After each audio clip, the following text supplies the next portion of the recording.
যত দেখছি তত আমাদের এই বিশ্বাস দৃঢ় থেকে দৃঢ়তর হচ্ছে যে আমরা আসলে গরিব দেশ নই, আমরা আসলে অসহায় দেশ নই। আল্লাহ যা দিয়েছেন, মাটির নিচে যে খনিজ সম্পদ আল্লাহ দিয়ে রেখেছেন, মানুষ ভৌগোলিকভাবে যে কৌশলগত অবস্থান আল্লাহ দিয়ে রেখেছেন, মানুষের মধ্যে যে অদম্য প্রতিভা এবং স্পৃহা আল্লাহ দিয়ে রেখেছেন, এই দেশকে কেউ দবিয়ে রাখতে পারবে না ইনশাআল্লাহ। কিছু লোককে সকল কিছু হারানোর জন্য তৈরি হয়ে সামনে দাঁড়াতে হবে ইনশাআল্লাহ। আমি সেই মুখদেরকে আমার সামনে দেখছি। জুলাইয়ের যখন ফিফুলিয়া ঝুলে দিই, সেই মুখ আমি দেখি।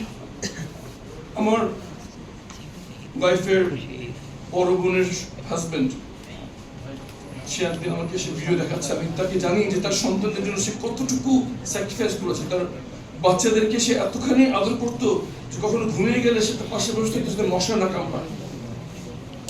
সেই আমার দুলা ভাই সোহেল ভাই, উনি আমাকে ভিডিও দেখাচ্ছেন।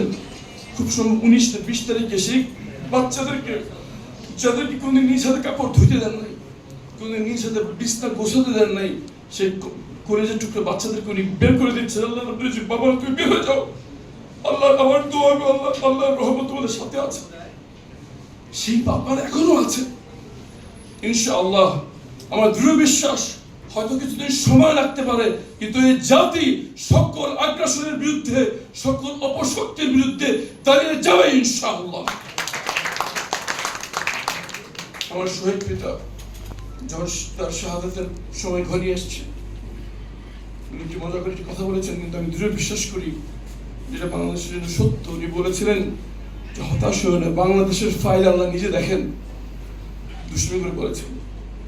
যখন যতবার আমরা হতাশার দ্বারপ্রান্তে চলে গেছি, যতবার মনে হয়েছে যে না এই দেশকে দিয়ে কিছু হবে না, কিছু না কিছু লোকের আবির্ভাব হয়েছে, কিছু না কিছু ঘটেছে যা সকল লজ অফ গ্র্যাভিটিকে ডিফাই করে বাংলাদেশকে সার্বভৌমত্ব শক্তিশালী দেশ হিসেবে টিকিয়ে রেখেছে, রাখছে এবং রাখবে ইনশাআল্লাহ।